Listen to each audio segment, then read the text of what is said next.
sa totoo. Sa pagpapatuloy po ng ating kwento,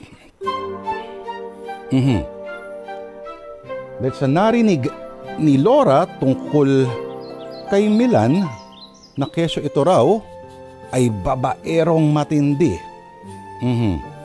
Etong si Laura, ang estudyante ni Sir Milan sa subject na algebra, ay sinimulang awatin ang kanyang damdamin.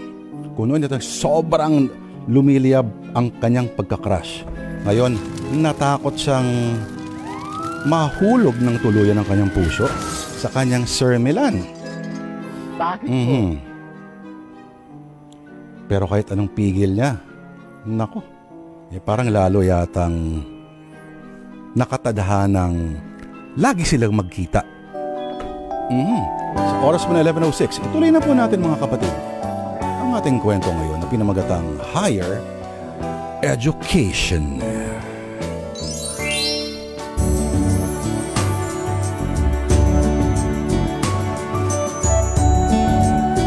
Magaling! Nakuha mo lahat ng tinuro ko sa iyo ngayong araw. Keep it up! Ang galing niyo po kasi magturo, sir. Laura, huwag mo na akong tawaging sir. Milan na lang. Tawagang magtropa. Ganon. Sige po. Sabi niyo eh. Oh, Milan! Laura! Magmerienda na muna kayo! Naku, salamat Emma. Ay, nako, wala yun. Siya nga pala. Kumusta naman ang anak ko, ha, Milan? Pinahihirapan ka ba niyang batang yan? Nako, hindi.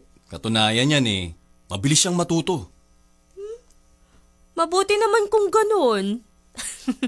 Ayan, Laura, ha? Papasa ka na niyan sa algebra. O siya, maiwan ko muna kayo, ha? Milan, hindi ba ako nakakaabala sa'yo? Baka kasi imbis na may mahalaga kang gawin ngayon, hindi mo na magawa. Hindi ka nakakaistorbo sa akin. Besides, wala naman akong ginagawa tuwing weekends eh. Nasa bahay lang ako. Nag-aaral. Talaga? Wala ka man lang social life? Believe it or not, wala akong social life. Sa bahay, eskwelahan at gym lang umiikot ang mundo ko. Hala, ang boring naman yata nun. Love life, meron ka din ba? Wala. Well, di nga. Baka naman, sir. Alam niyo na. Iniisip mo na Becky ako. No, I'm 100% straight. Wala akong love life kasi hinahanap ko pa kasi ang dream girl ko.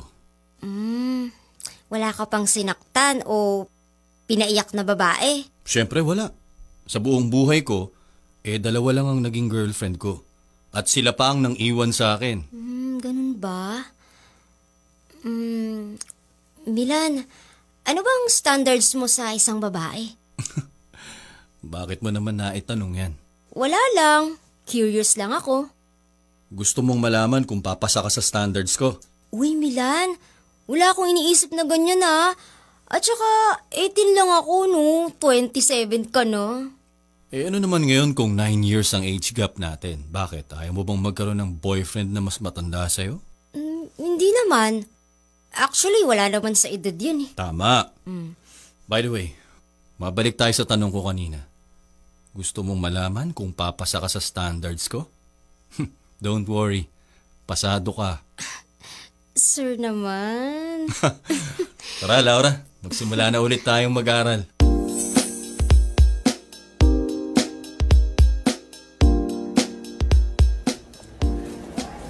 Laura, hintay!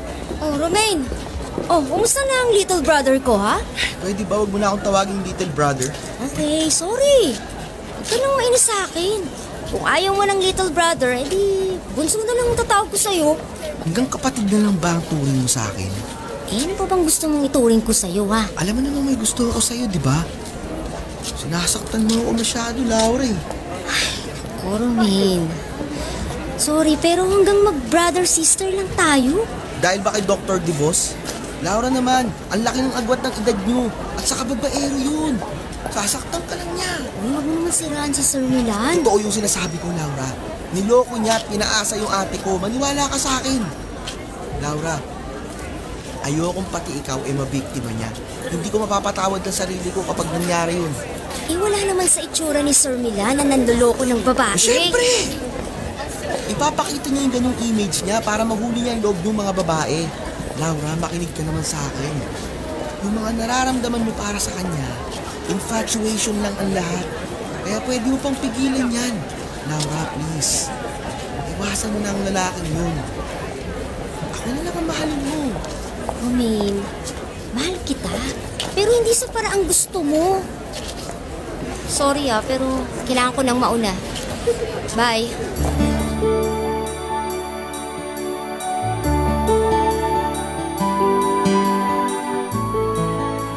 The semester is about to end. Thank you for your cooperation and patience, and I hope that my endeavor really helped you understand the subject. So good luck to all of you, and I'm looking forward for your future. Let's call it a day, class. Thank you, Thank you, sir! See you next time in another subject, okay? Laura, sandali. Yes, sir. Since tapos na ang semester, can we celebrate tonight? Bakit po, sir? Pasado po ba ako? Maganda ang pinakita mong performance sa subject ko. And I guess, nagbunga talaga yung pagsisikap natin. Kahit hindi ko pa nako-compute ang mga grades nyo, I know pasado pa. Sige po, sir. Mag-celebrate po tayo mamayang gabi.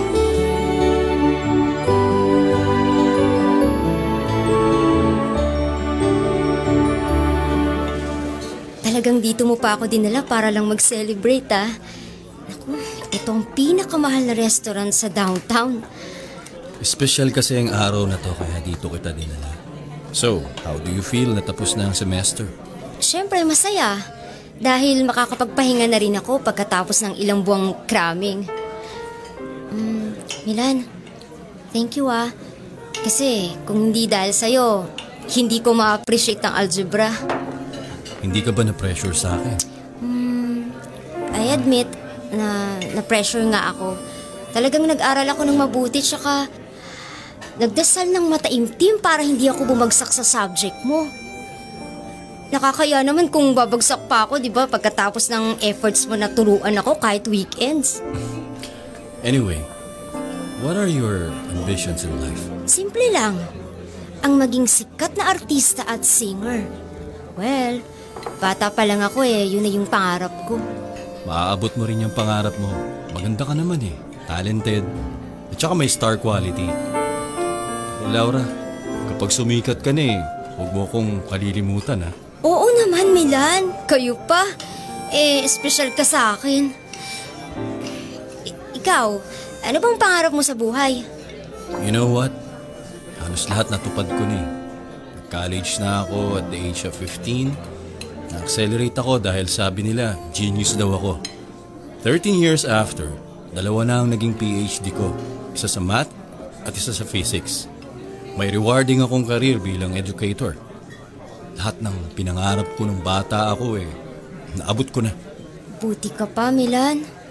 Ang swerte mo kasi nasa iyo na ang lahat. Talino, magwapuhan, karir, kayamanan. Pero Laura, may na-realize ako kailan lang. Hindi pa pala kumpleto ang buhay ko. Bakit? For 27 years, simula nung nabuhay ako mag-isa lang ako. Hindi ako inalagaan at minahal ng parents ko. Maliban siguro sa kapatid kong si Marlon, wala na akong naramdamang nagmahal sa akin. I realized I was longing for love. Na gusto kong maranasan na mahalin ng iba. I want to have my own family na punong-puno ng pagmamahalan. You know what, Laura? Success in career is useless kung wala namang taong nagmamahal sa'yo ng totoo. Huwag ka mag-alala, Milan. For sure, may nagmamahal sa'yo. Hindi mo lang alam. Sana nga, Laura. Dumating na ang taong yun. At kapag dumating na siya, doon ko palang masasabi na kumpleto na ako.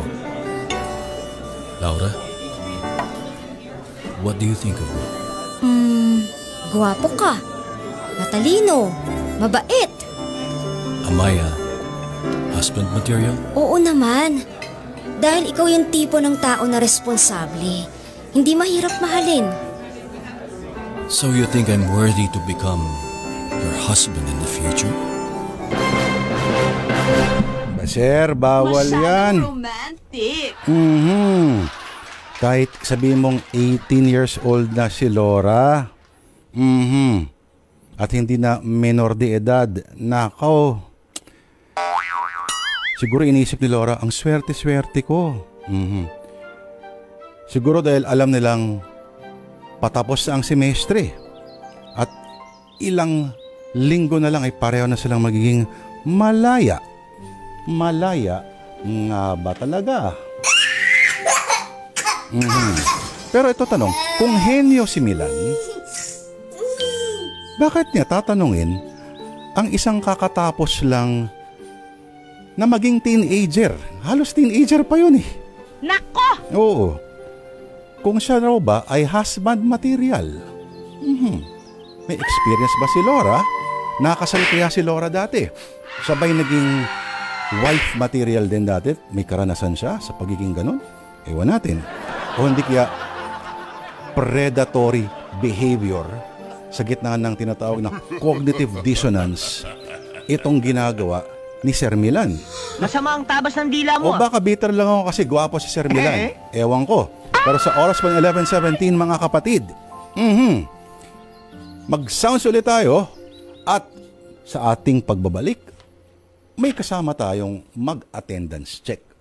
Itago natin siya sa pangalang Lady Diane at Yensa. Diyan lamang po kayo mga kapatid.